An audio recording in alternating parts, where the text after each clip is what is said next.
అత్తయ్య ఇవి కుట్టడం అయిపోయింది, నేను ఇప్పుడే వస్తాను.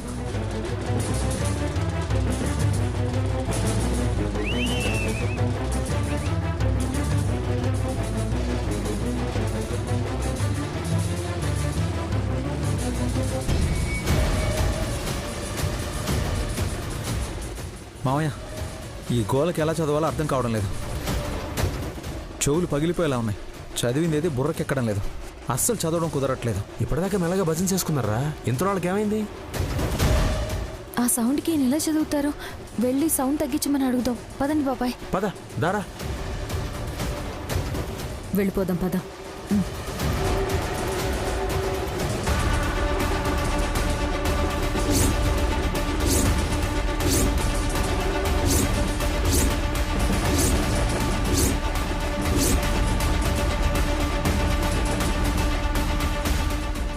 ఏంటి మీరు అనుకున్నది అయిందా? ఏంటయ్యేది? సౌండ్ ఆపమని చెప్పడానికి వాళ్ళే ఇక్కడికి వస్తున్నారు. వాళ్ళు చెప్పినప్పుడు మనం ఆపుతామా ఏంటి? మనం అనుకున్నప్పుడే ఆగుద్ది. వాళ్ళు వచ్చేస్తున్నారు, నువ్వే చూసుకో. చూద్దాం. వదినా పద. మీరెయ్యండ్రా.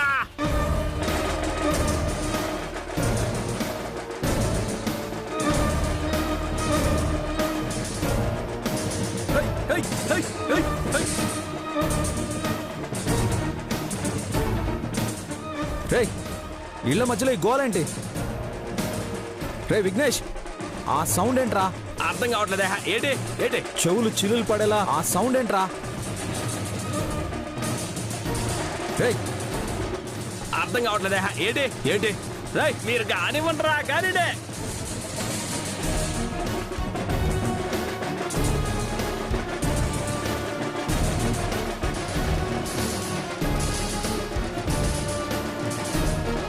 రేయ్, ఆపండ్రా, ఆపండి, ఆపండి.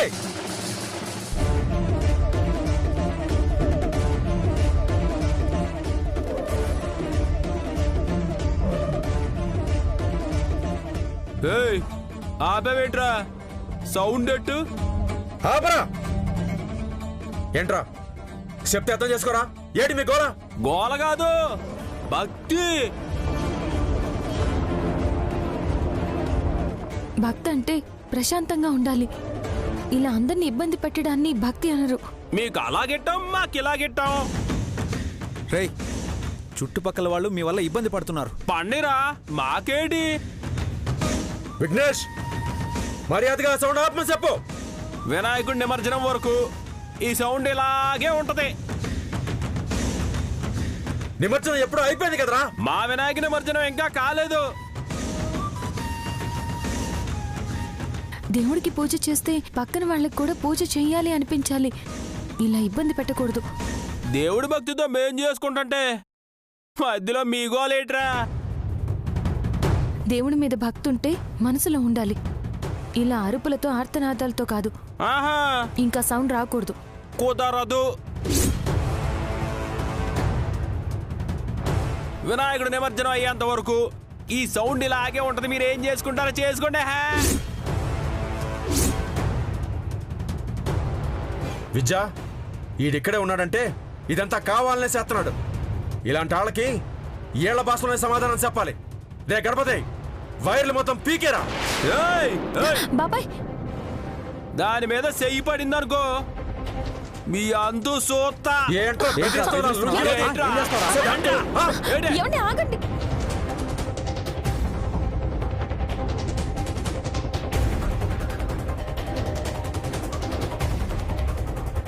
ఏంటి రౌడీజమా?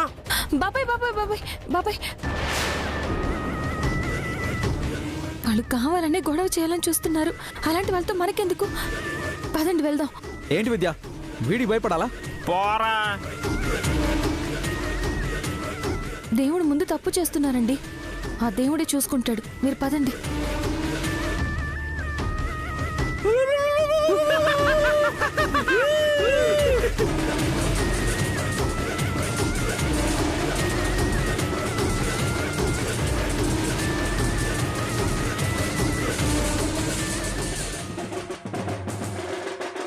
అల్లుడు, ఆ విఘ్నేశ్వరుడు కావాలని ఇదంతా చేస్తున్నాడు రా. లేకపోతే ఇప్పుడు ఇదంతా ఏంటి? దేవుడి పేరు చెప్పి వాళ్ళు అలా చేస్తుంటే ఎవరు మాత్రం ఏం చేయగలరు బాబాయ్? మన గణపతి గురించి ఆ విఘ్నేష్ గడికి ఎవరన్నా ఒప్పందించారంటావా? ఏదో ఉంది మామయ్య, లేదంటే వాడు కావాలని ఇక్కడికి వచ్చి గొడవ చేయడు కదా. ఆడి సంగతి వదిలేరా. ఇప్పుడు నీ చదువు ఎలా సాగుద్దే ఏటో.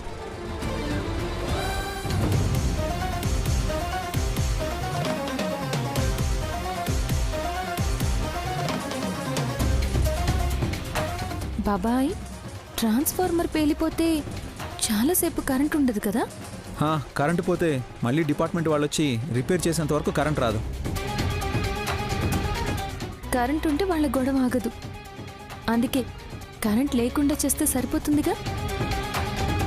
మరప్పుడు ఇది చదువు ఎలాగమ్మా? కరెంట్ లేకపోతే ఏంటి, దీపం పెట్టుకొని చదవచ్చు. వాళ్ళు అలా గొడవ చేస్తుంటే నా చదువుకే కాదు, చుట్టుపక్కల వాళ్ళు కూడా నిద్రపోవడానికి ఇబ్బంది పడతారు మామయ్య. కరెక్ట్.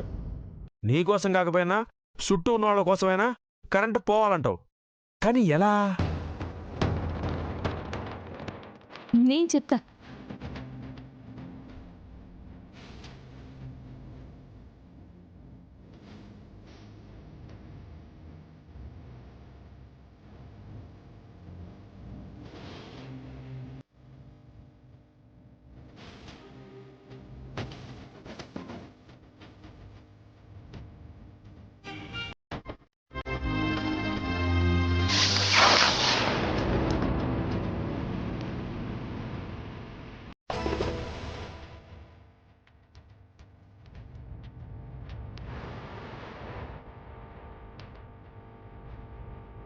ఏంటి ఈ టైంలో కరెంట్ పోయింది?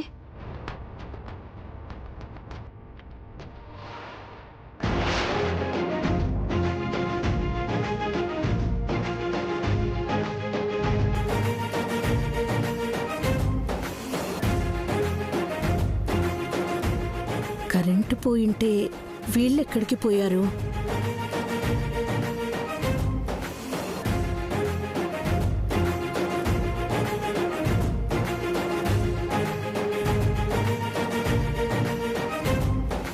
ఎక్కడికి వెళ్ళారా? కరెంటు పోయింది కదక్క, ఏమైందా అని చూడ్డానికి వెళ్ళాం. ఈ కరెంట్ ఇలా పోయిందేంట్రా? అవతల బట్టలన్నీ ఉదయం 9 కల్లా కుట్టివ్వాలి. ఏం చేయాలో అర్థం కావడం లేదు. ఉదయాన్నే లేచి కుడదాంలే అత్తయ్య. రేపు ఆదివారం కాబట్టి నాకు సెలవే. ఇద్దరం కలిసి ఆ బట్టలు కుట్టేద్దాం. ఉదయాన్నే అంటే కష్టం అవుతుందేమో అమ్మా. కాసేపు ఆగి చూద్దాం, కరెంట్ వస్తుందేమో. అక్క, కరెంట్ ఇప్పుడే రాదు, ట్రాన్స్ఫార్మర్ పేల్చేసిందిగా. అదే పేలిపోయిందిగా అంటున్నాను. అలా అయితే ఇప్పుడు కరెంట్ ఎలా వస్తుంది? అందుకే చెప్తున్నాను అత్తయ్య, మీరు పడుకోండి. ఉదయం లేచి ఆ పని చూసుకుందాం. విద్య అంతగా చెప్తుంది కదక్క. కరెంటు పోయిందానికి నువ్వేం చేస్తావు? రాత్రంతా మేలుకుని పని చేస్తే నీ ఆరోగ్యం పాడైపోదు. విద్య కూడా సాయం చేస్తానంటుంది కదమ్మా, నువ్వు వెళ్ళి పడుకో. పడుకోక ఇక చేసేదే ఉంటుంది. కరెక్ట్ అక్క, నువ్వు పడుకో. రే మీరు వెళ్ళండ్రా, వెళ్ళు. విద్య పద. అక్క పడుకో.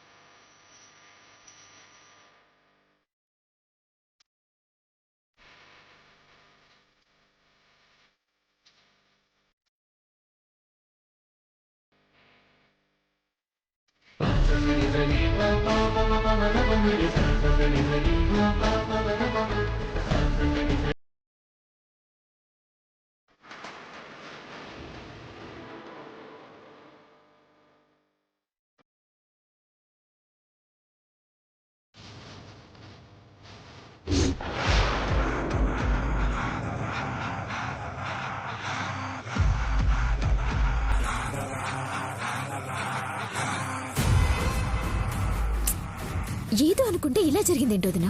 మనం ఇంత కష్టపడితే దీపం వెలుతురులో ప్రశాంతంగా చదువుకుంటున్నాడు. మన కష్టమంతా వృధా అయిపోయింది.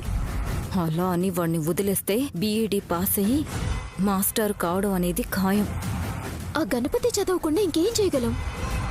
ఏదో ఒకటి చెయ్యాలి. అసలు వాడు పుస్తకం పట్టుకునే అవకాశమే లేకుండా చేయాలి.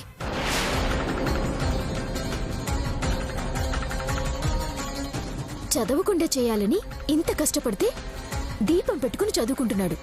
ఇంకేం చేస్తాం? వాడు చదవకూడదంటే వాడు ఉండాల్సింది ఇంట్లో కాదు, జైల్లో.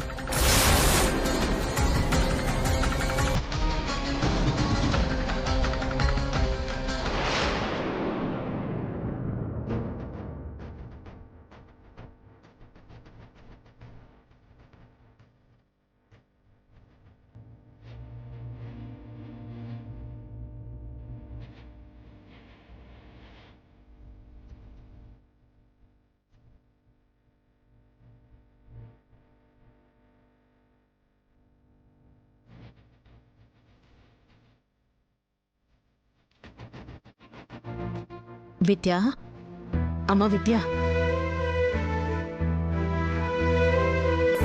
అత్తయ్య, ఏంటమ్మా ఇది? మిషన్ మీద పడుకొని నిద్రపోతున్నావు. వద్దమ్మా అంటే వినలేదు. ఈ పనేదో నేను చేసుకునేదాన్ని కదా. ఆరోగ్యం సరిగ్గా లేని మీరే రాత్రంతా మేల్కొని ఈ పని పూర్తి చేయాలనుకున్నారు. నేను చేయడంలో గొప్పే ఉందిలే అత్తయ్య.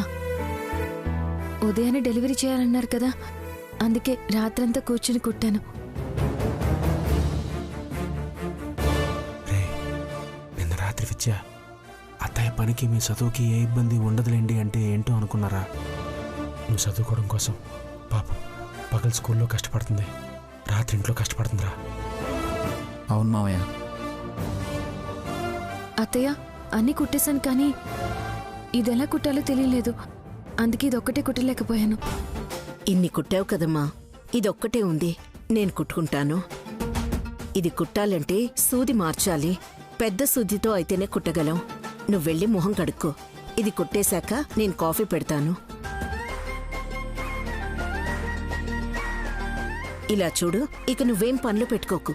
రాత్రంతా మేల్కొని పనిచేసేసరికి నీ మొహం చూడు ఎలా పీక్కుపోయిందో. వెళ్ళు, నువ్వెళ్ళి మొహం కడుక్కో. సరే అత్తయ్య.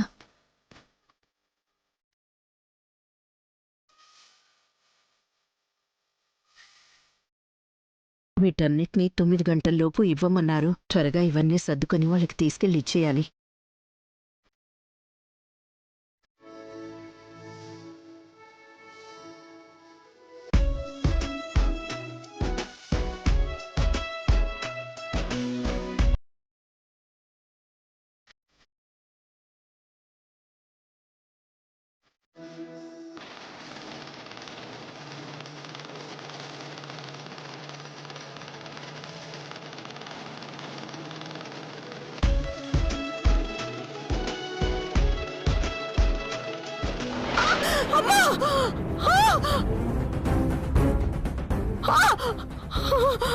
అమ్మా, ఏమైందత్తయ్య? అమ్మా ఏమైందమ్మా? అక్క, ఏమైందమ్మా? ఏం కాలేదురా. ఏమైందత్తయ్య? చెప్పమ్మా.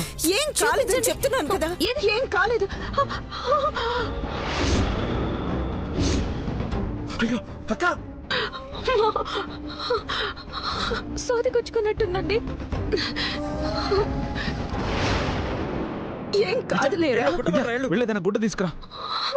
అమ్మా ఏం కాదులేరా. ఏంటమ్మా ఇది? ఇప్పుడు అంత అవసరమా? ఎలా గుచ్చుకుందమ్మా? ఈ హడావుడు ఎందుకు?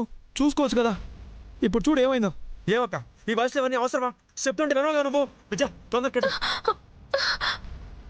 ఏం లేదు.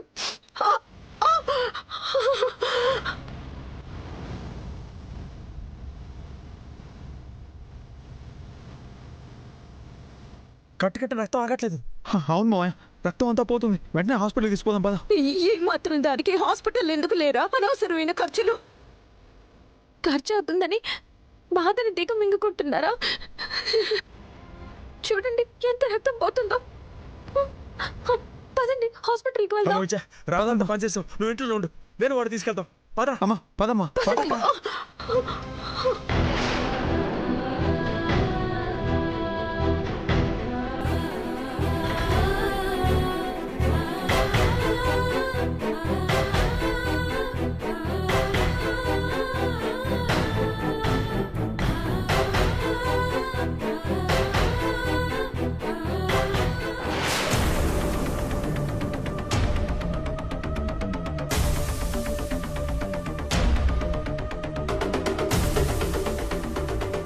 వదినా ఏంటి వదిన ఎక్కడికి రమ్మన్నావు? సుబ్బు ఎక్కడ?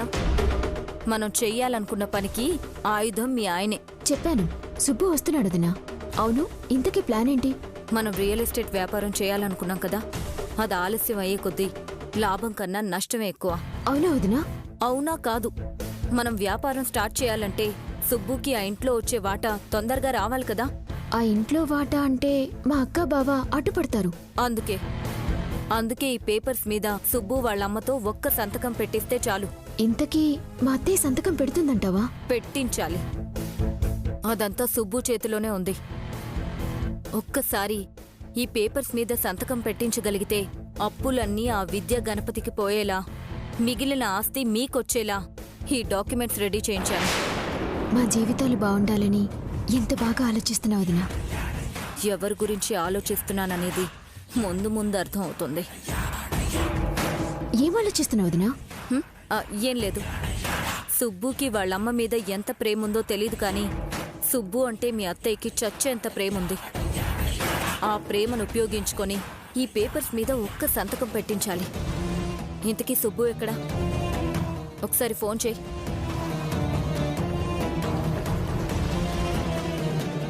సుబ్బు ఎక్కడున్నావు? వస్తున్నానిది 5 minutes. ఓకే. సుబ్బు కూడా 5 minutesలో వచ్చేస్తానన్నాడు. మనం వెళ్దాం పద.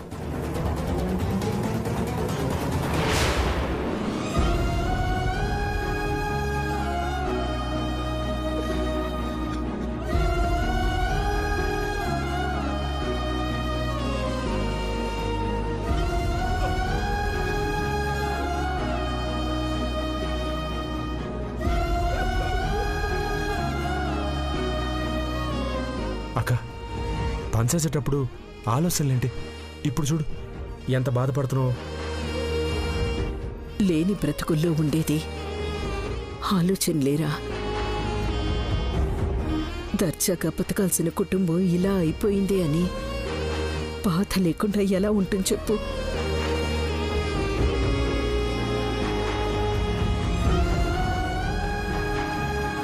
అత్తయ్య ఉదయం నుంచి మీరేమీ తినలేదు. టిఫిన్ చేయండి. మందులు వేసుకోవాలి కదా. ఆకలిగా లేదులేమ్మా. లేకుండా ఎలా ఉంటది? ముందు లే అక్క, తిను. వద్దు. చేయి బాగోకుండా ఎలా తింటారు? నేను తినిపిస్తాను.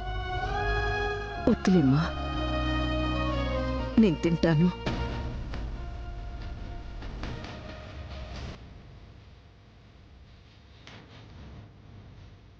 విద్యా,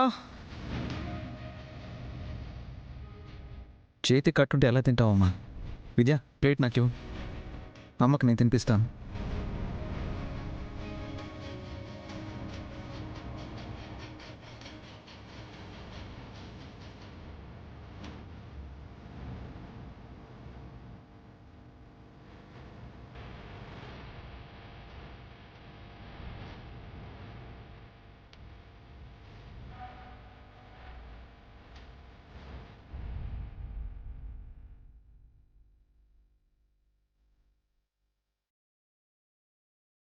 ఇల్లంతా అన్నది కాదు, ఆ ఇంట్లో ఉన్న మనుషుల మనసులు పెద్దదిగా ఉంటే ఆ ఇల్లు ప్రేమతోనూ అభిమానంతోనూ సంతోషంగా ఉంటుందంటారు. కానీ కొందరు ఎదవలు ఉంటారు, వాళ్ళకి ప్రేమలు అభిమానాలు అక్కర్లేదురా. ఆస్తులు అంతస్తులు ఉంటే చాలు. అలాంటి వాళ్ళని ఊరికే వదలకూడదు, సంపేయాలి ఆ కొడుకుల్ని.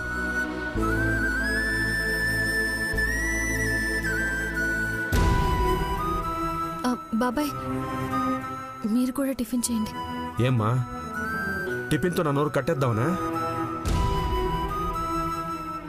బాధమ్మా, బాధ.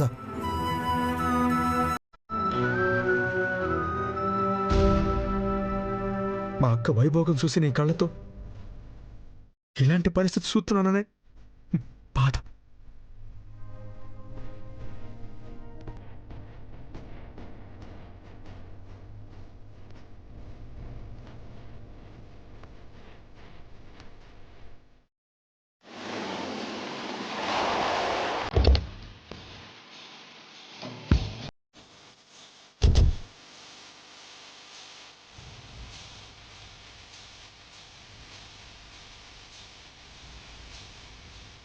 సుబ్బు, గుర్తుంది కదా, మీ అమ్మకి ఆలోచించే అవకాశమే ఇవ్వకుండా ఈ కాగితాల మీద సంతకం పెట్టించాలి. 1 సెకండ్.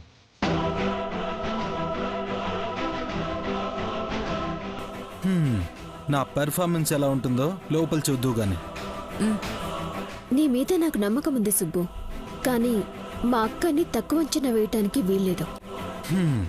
మనకు కావాల్సింది మా అమ్మ సంతకం. మీ అక్కతో పనే ఉంది, నేను చూసుకుంటాను. పద. పార్వతమ్మకి మిషన్ కింద చెయ్యిపడి సూదిగుచ్చుకుని ఎముక చిట్లిందంట.